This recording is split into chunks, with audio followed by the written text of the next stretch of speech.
एक बुरी औरत तख्त पर बैठी है।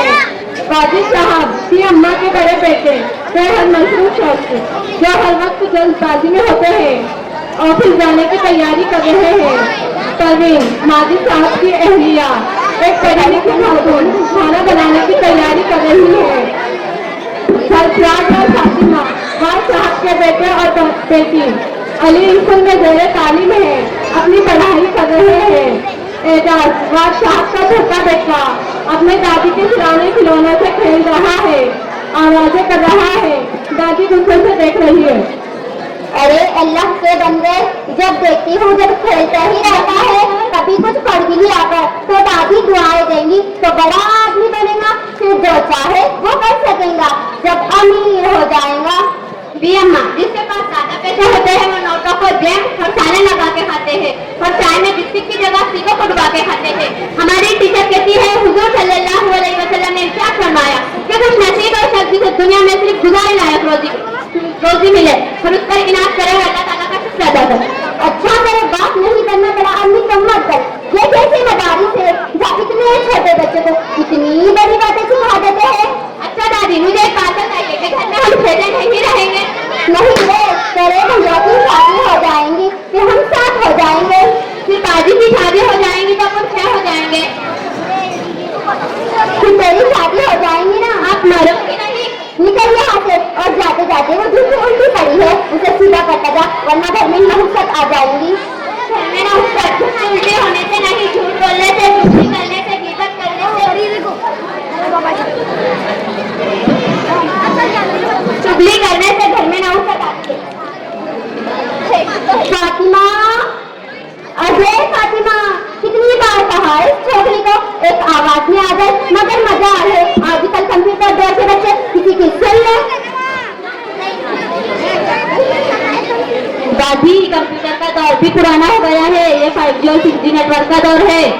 काम करने को कहो तो कैसे दूर भागती है, बातें पटल पटल करवाने से। तेरा बाप कहा है कभी माँ का ख्याल आया है उसे यदि जीता फन कराया? जी दादी, अभी बुलाती अब्बू को।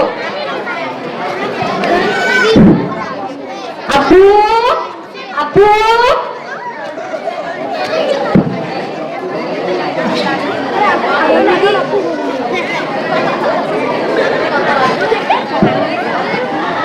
दीदी अम्मा, आपने याद किया मुझे? हाँ बेटे, बहुत जरूरी काम था, बेहद जरूरी। कल रात को 3:30 बजे मेरी सिर्फ हुशार हो गई।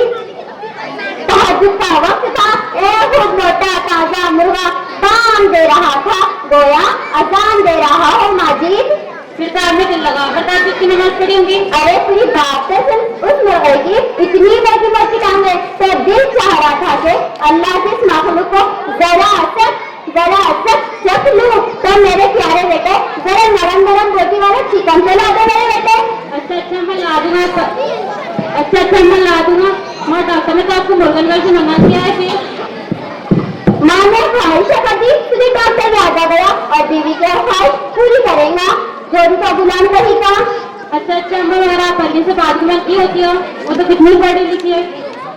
अच्छा, अब तुम्हें तो बस मौका चाहिए बीवी की तारीफ करने का। फातिमा, अगे फातिमा,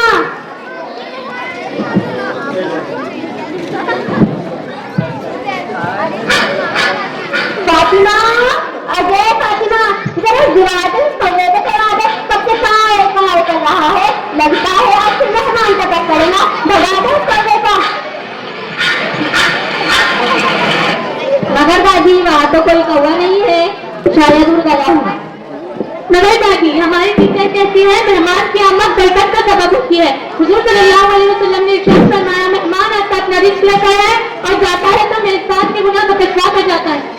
बेटा, अगर मेहमान मन चाहे तो राह में फोन निछावर करने का मन चाहे, पर अगर मेहमान अन चाहे तो उस कवि की शायरी बहुत बुरी लगती है। मगर भी अम्मा, मेहमान तो मेहमान होता है, अन चाहे हो या मन चाहे। बस तेरी टीचर ने यही सिखाया है कि बड़ों की बातें बगड़ा करो।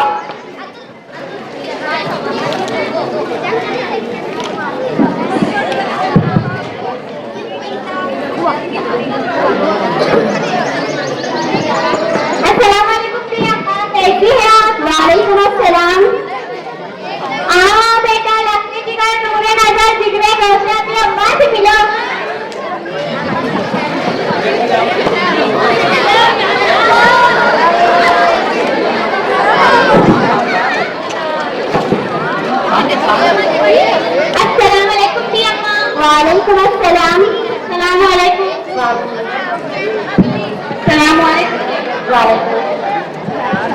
वालेकुम भैया। हाय हाय, ये तो पूरी फौज के साथ आई है। हाय मेरा मोटा ताजा मसालेदार होगा। खैरियत से बेटे, खैरियत से आना हुआ तुम्हारा। माशाल्लाह, पूरी फौज के साथ आना हुआ तुम्हारा।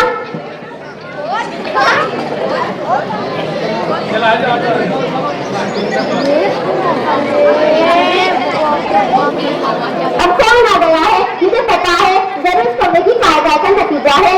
अरे संजीला के अब्बा होंगे, रंजिया के अब्बा की तो बड़ी ना ग्लोबल है और बढ़ती जा रही है। लगते 40 50 वाली करते हैं, बीमारियां 60 वाली, दवाई 70 की और खर्चे 80 के लगाते। नवाद और अंदाजे 100 के।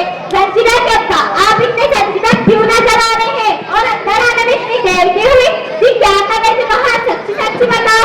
अरे मैं अंदर आ ही रहा था तो एक काली बिल्ली रास्ता काट गई तो मैं डर गया कि कहीं कुछ बुरा ना हो जाए। फिर मैंने सोचा इतनी मोटी काली बिल्ली के साथ इतने सालों से रहकर कौन सा अच्छा हुआ है जो इस बिल्ली से होगा।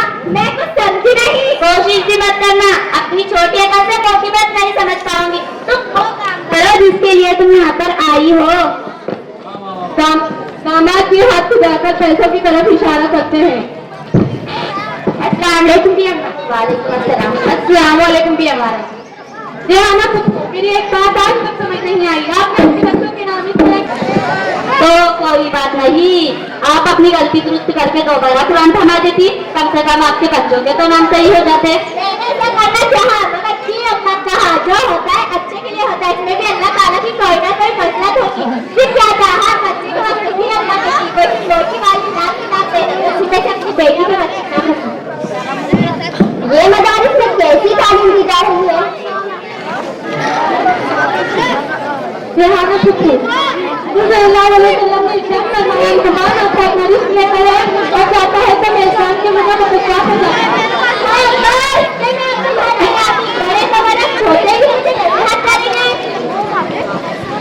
रेहाना शुक्र, मैंने ऐसा कुछ नहीं कहा। आप मेरे लिए काबिल एहतराम है। अगर आपको बुरा लगता है तो मैं माफी चाहता हूँ। ये मदारिस में कैसी तालीम दी जा रही है जहाँ पुराने रिवाज बुरे लगने लगे हैं? तो बता बेटा, तेरा कैसा आना हुआ? आपकी बड़ी याद आ रही थी। तभी तो सुबह से मेरी बाया धड़क रही थी और नाश्ता करते वक्त भी हिचकी आ रही थी। लेकिन फिर अम्मा, तो फिर बोला हमारी टीचर कहती है ब्लड सर्कुलेशन कम ज्यादा होने से आपकी तरक्की है और जब रेस्पिरेटरी ट्रैक में खाना अटक जाता है तो हिचकी आने लगती है। लो सुन लो, एक तो ये दूसरी को भारी। बेटे, ये बात हमने दूर में सफेद नहीं किए। भागो यहाँ से और जाकर अपनी माँ से कहो कि खाने की तैयारियां करे। कहाँ पर छुपा कर बैठी है? अरे कोई मेहमानों को ठंडा पानी या चाय पूछने की रवायत है या नहीं इस घर में? दामाद की कोई इज्जत ही नहीं है।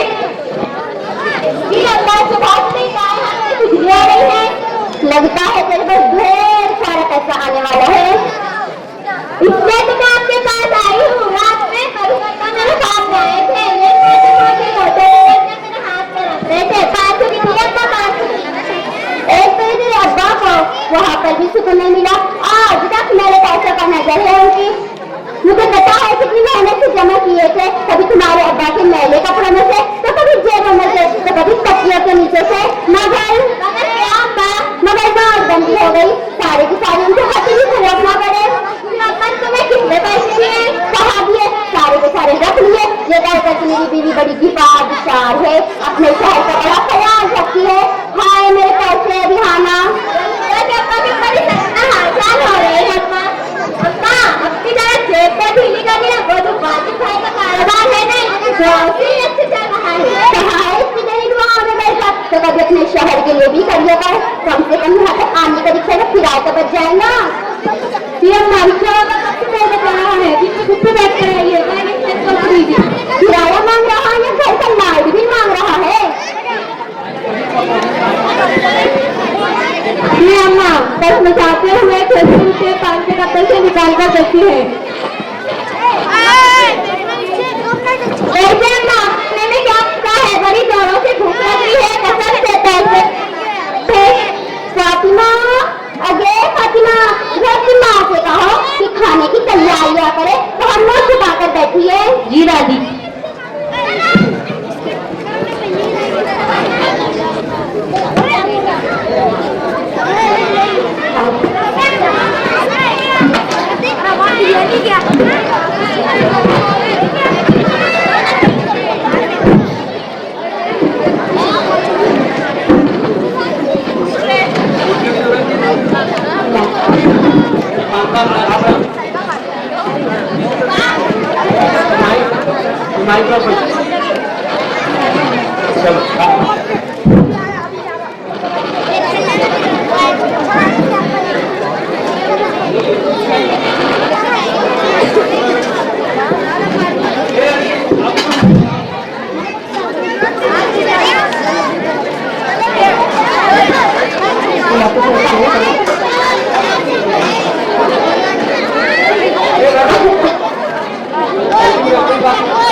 दस्तरखान बिछा हुआ है, दरमियान में मुसल्लम का सालन रखा हुआ है। सालन के दरमियान मुर्गी की टांग की तरफ सबकी नजर है, मगर सालन को धोखा कि अम्मा के सामने रख दिया गया है। अम्मा ने फौरन लेग पीस अपने प्लेट में रखी। पहला निवाला तोड़ने ही वाली थी कि दामाद की तरफ नजर उठी, जो कि एक तक अम्मा के प्लेट में देख रहे थे। जी अम्मा, मेहमान अपने घर में आए, दामाद की कितनी इज्जत करते हैं और मेरी तरह किसी को परवाह ही नहीं है। अभी दामाद जी, आप 6 बजे के बाद बन गए हैं, मगर आपके अभी तक मुश्किलें खत्म नहीं हो रहा। जी अम्मा, मेहमानों को बेहतरीन चीज पेश करना चाहिए।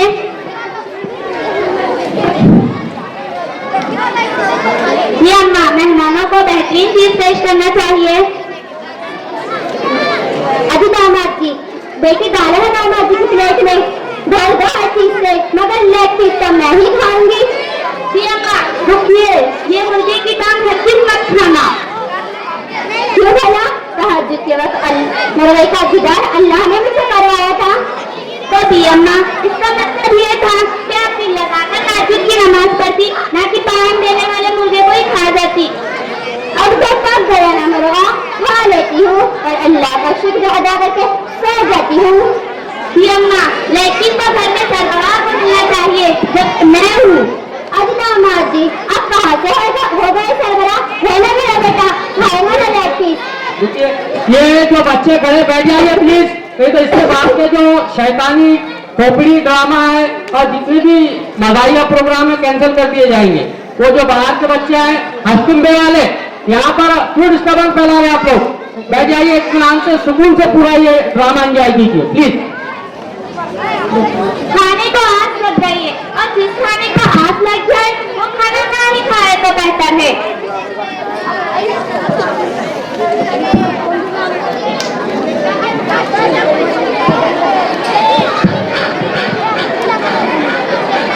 अब ये खबर क्यों चिल्ला रहा है? अब तो न मुर्गा रहा न लेग पीस, अब क्यों चिल्ला रहा है मनहूस? अरे अम्मा, ये कवा थोड़ी चिल्ला रहा है, ये तो मेरे फोन की रिंगटोन है। क्या हो गई है? मतलब कुछ आवाज ना कर।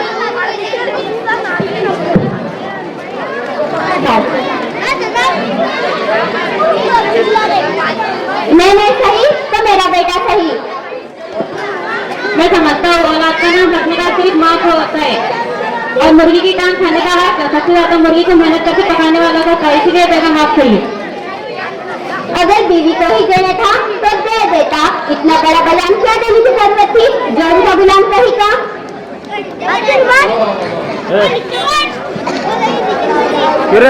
अब तो न मुर्गा रहा न लेग पीस।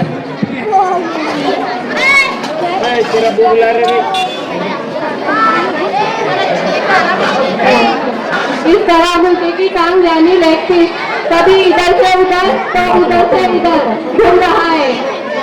ये सुनकर की अम्मा फौरन मुर्गी की टांग वाजिद साहब के प्लेट में डालने का फैसला करती है। या अल्लाह,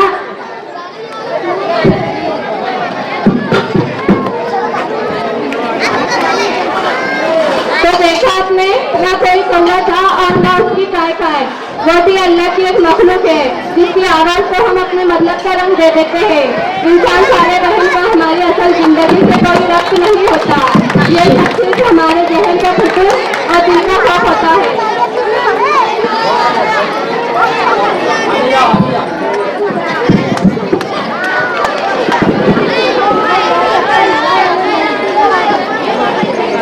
शुक्रिया। अल्लाह ताला हमारी इसे हिफाजत फरमाए। आमीन।